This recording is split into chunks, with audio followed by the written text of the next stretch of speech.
In 1996, a popular poem surfaced called The Dash, written by Linda Ellis. And you could say, in today's terms, that poem went viral. You see, the story is about a man getting up to speak at his friend's funeral. And when he gets up there, he references three very important things. First, the date she was born.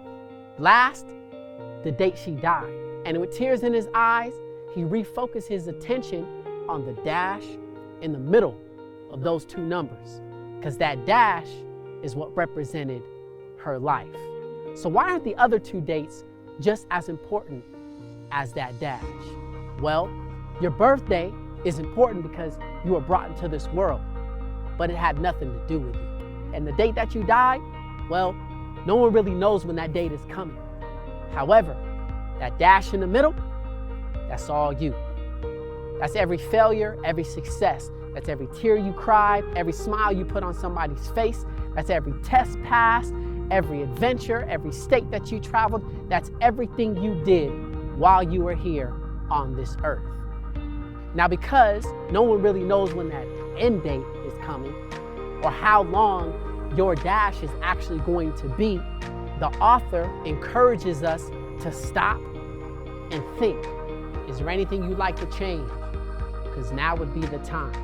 I want you to think about your dash and how many people you share it with and how many people share their own dash with you.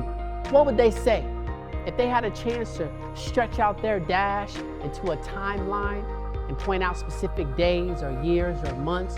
That time that they came across you, would that be a happy moment in their dash or a sad moment in their dash? The beautiful thing about the dash that's different than these other two dates is that dash is all on you. Every decision that you make from here on out, that's all up to you.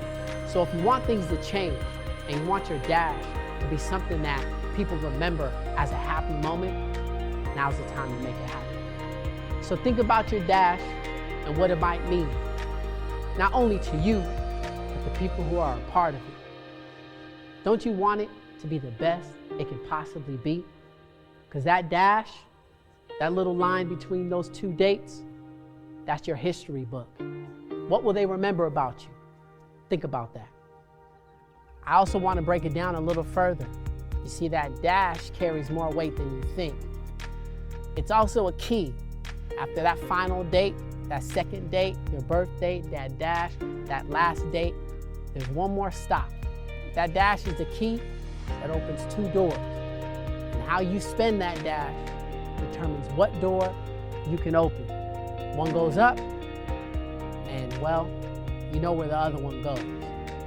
So when you're thinking about your dash and how you're treating people and what you're doing with your dash, I want you to remember that it's not just the time that you spend here on earth, but it's also going to determine the time you spend somewhere else.